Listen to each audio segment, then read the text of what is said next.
नद्यांच्या पुनर्जीवनासाठी नव्या धोरणाची तयारी. मंत्री पंकजा मुंडे यांची नागपुरात माहिती. राज्यातील नद्यांच्या पुनर्जीवनासाठी नवीन नियोजन तयार करत असल्याची माहिती राज्याच्या मंत्री पंकजा मुंडे यांनी दिली आहे. नद्या दुर्लक्षित आहेत आणि त्यांची जबाबदारी कोणी घेत नाही. मात्र नदी ही राज्याची आणि देशाची संपत्ती आहे. या विचारानं आम्ही नव्या नियोजनावर काम करतोय. लोकांच्या सूचनानुसार लवकरच हे नियोजन राज्यासमोर सादर करू, असंही त्यांनी नागपूर दौऱ्यावर असताना पत्रकारांशी संवाद साधताना सांगितलं. राज्यात अवैध वाळू उत्खननामुळे सरकारला मोठ्या प्रमाणात आर्थिक फटका बसत असून यावर तोडगा काढण्यासाठी महसूल विभागासोबत बैठक झाल्याचं मुंडे यांनी सांगितलं. वाळू उत्खननासाठी आमच्या विभागाची पर्यावरणीय परवानगी आवश्यक असते, मात्र महसूल विभागाचा हा मुख्य विषय आहे. वाळू उत्खननामुळे पर्यावरणाचा ऱ्हास होणार नाही, याकडे आम्हाला विशेष लक्ष द्यावं लागतं, असं त्या म्हणाल्या. महसूल मंत्री चंद्रशेखर बावनकुळे यांच्यासोबत नुकतीच बैठक झाल्याचं सांगून त्या पुढे म्हणाल्या, अवैध वाळू उपशामुळे सरकारचं मोठं आर्थिक नुकसान होतं. तसेच स्थानिक पातळीवर गुंडगिरी वाढते. मात्र मर्यादित वाळू उत्खनन आवश्यक आहे, कारण त्यामुळे नदीपात्राचं खोलीकरण होतं आणि भूजल पातळी वाढण्यास मदत होते. त्यामुळे वाळू उत्खननाच्या संदर्भात योग्य समतोल साधणं गरजेचं आहे. मला आता हार्ट अटॅक येणार होता, इतके तुम्ही सगळे ओरडलात, मी घाबरले. तुमच्या सगळं डिपार्टमेंटची लोक इकडेच होते. बोला. बीडचे जिल्हाधिकारी अजित पवारांना भेटले आणि अरे त्यामध्ये तुम्ही आता मला असे प्रश्न विचारू नका. मी नियोजन विमानातून समितीच्या येतो. कामांमध्ये जो भ्रष्टाचार झाला त्या संदर्भात त्यांना बोलवलं होतं, अशा प्रकारची माहिती मिळाली. मला ही माहिती नाही अशी कुठलीही. मी आत्ता लँड झाले, फ्लाईट डिले झाल्यामुळे मी गेले 2-2.5 तास झाले विमानातच आहे. अशी कुठलीही माहिती नाही. तुम्ही मला हे विचारा की मी नागपूरला का आले. अजित पवारांना आमचे कलेक्टर काय म्हणले हे मला नाही विचारायचं आवश्यकता. ते काय म्हणले मला पहिले तर माहीत नाही. माहीत असेल तर मी तुम्हाला सांगणार नाही. कैलास फडवर आता मी आलेली आहे ते नागपूरच्या नाग नदीच्या प्रदूषणाची उद्या बैठक ठेवलेली आहे आणि बुट्टीबोरीमधल्या काही प्रकल्पांच्या संदर्भामध्ये देखील चर्चा ठेवली आहे डिपार्टमेंटच्या. त्या मी कामासाठी आलेली आहे. याच्या व्यतिरिक्त पंकजा मुंडे किंवा माझ्याशी संबंधित डायरेक्ट हे प्रश्न विचारा.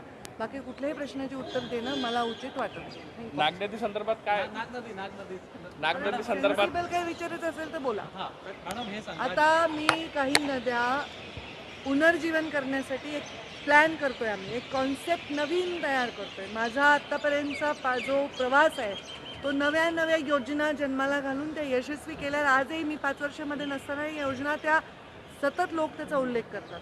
तर नदींच्या बाबतीत सुद्धा मी अशी योजना आता आम्ही डिझाईन करतोय जेणेकरून ह्या नद्यांच्याकडे एकदम दुर्लक्षित आहेत नद्या. त्या कोणाचीच प्रॉपर्टी नाही आहे. जसं नॅशनल हायवे केंद्रशासनाची प्रॉपर्टी असतो, स्टेट हायवे राज्याची असतो, ग्रामीण विकास खात्याचा ग्रामीण रस्ता प्रॉपर्टी असतो. पण नदी मात्र कधी नगरपंचायतची असते, कधी महानगरपालिकेची असते, कधी ग्रामपंचायतच्या ठिकाणी असते आणि तिचे कोणीच मालक नाही आहे. तर ही नदी ही नॅशनल आणि स्टेट प्रॉपर्टी आहे असं तिला ट्रीट करून या नदीचं पुनर्जीवन करण्यासाठी आम्ही काम करत आहोत. त्यामुळे प्रत्येक ठिकाणी जिथे जाऊ तिथे नद्यांचं काय प्रदूषण झालं आहे त्याच्यावर आम्ही विस्तृत बैठक घेतो, त्या लोकांच्या सूचना घेतो आणि त्याच्यावर आम्ही एक नवीन स्कीम नवीन कॉन्सेप्ट तयार करतो आहे. लवकरच तो कॉन्सेप्ट कदाचित या अधिवेशनामध्ये मी तो डिक्लेअर करेन. ते डिझाईन होत आहे आणि खूप चांगला परिणाम प्रदूषणावर याच्यामध्ये आपल्याला बघायला मिळेल.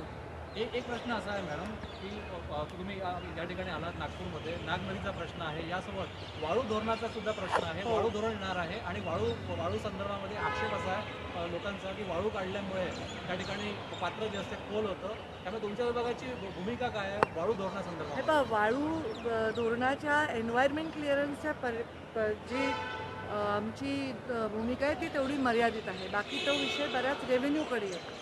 परंतु आमच्या परवानगी लागते कारण पर्यावरणाचा ऱ्हास होणार नाही याची जातीने आम्हाला लक्ष द्यावं लागतं.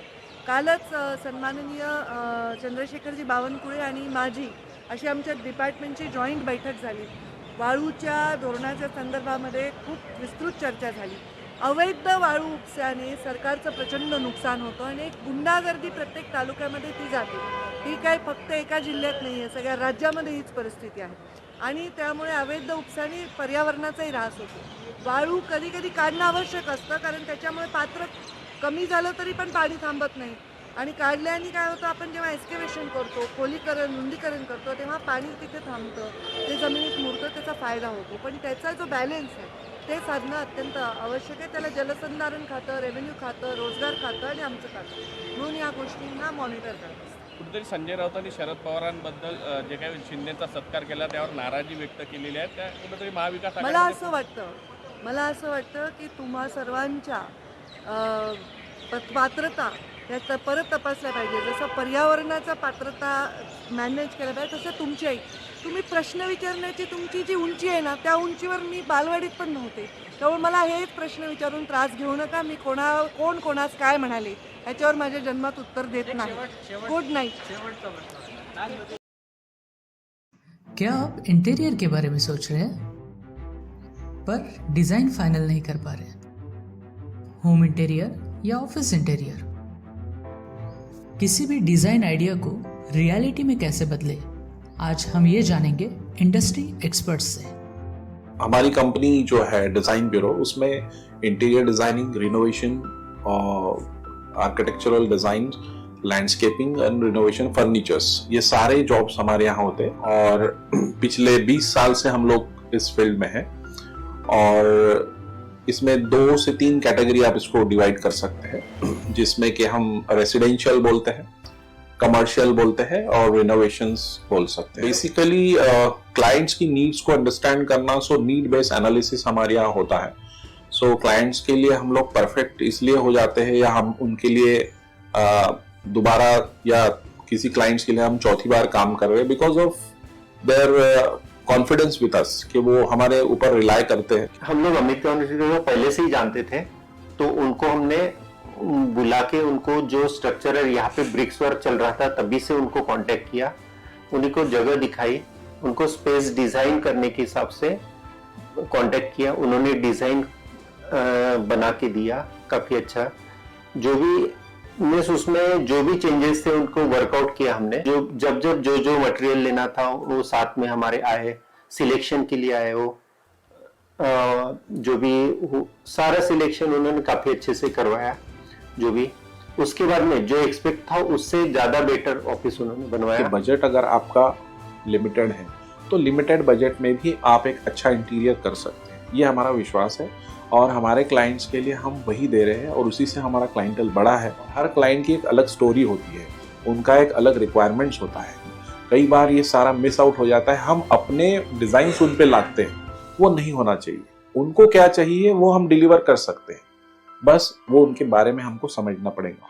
तो हमारे इसमें हम एक ही बोलते हैं कि ड्रीम कम्स ट्रू। आप ड्रीम देख रहे हो, हम उनको फुलफिल करेंगे, वो हमारी रिस्पॉन्सिबिलिटी है।